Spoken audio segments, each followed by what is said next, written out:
कांदे स्वस्त मिळाले म्हणून घेऊन आलो खरं, पण 4-5 दिवस त्या पोत्याकडे बघायला कुणालाच सवड नव्हती. कारण आम्ही देवाला वगैरे बाहेर गेलो होतो आणि 4-5 दिवसानंतर बघितलं तर त्याला मोड येत होते. घरी आल्यानंतर त्याला सोडलं आणि जमिनीवरती ओतलं आणि बघितलं तर काय 25 किलो होईल एवढा कांदा खराब झाला होता. 50 किलोचं पोतं आम्ही घेतलं होतं आणि त्यातले चांगले चांगले कांदे आम्ही इकडं शोधून शोधून काढले आणि बाकीचे खराब झालेले टाकून दिले. तसा आम्हाला स्वस्त मिळाल्याचा काहीच फायदा झाला नाही. नंतर त्याच दिवशी रात्री आम्ही एका हॉटेलला जेवायला आलो होतो, कारण लवकरच आमच्याकडे एक कार्यक्रम होणार आहे आणि हा कार्यक्रम झाल्यानंतर आम्हाला थोडे दिवस नॉनव्हेज खाता येणार नाही. म्हणून म्हटलं मस्तपैकी हॉटेलला जाऊन तांबड्या पांढऱ्या रश्श्यावरती ताव मारूया, म्हणून आम्ही आलेलो आहोत म्हणजे प्रसिद्ध अभिनेते आनंद काळे सरांच्या कार्निवल हॉटेलला.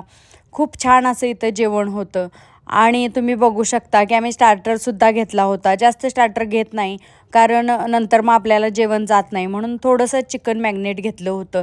इथं आपलं ताट आलेलं आहे आणि तांबडा पांढरा रश्श्याच्या बादल्यासुद्धा आमच्या टेबलवरती आलेल्या आहेत. बाहेर खूप अशी थंडी होती आणि गरमागरम तांबडा पांढरा रस्सा प्यायला खूपच मजा येत होती.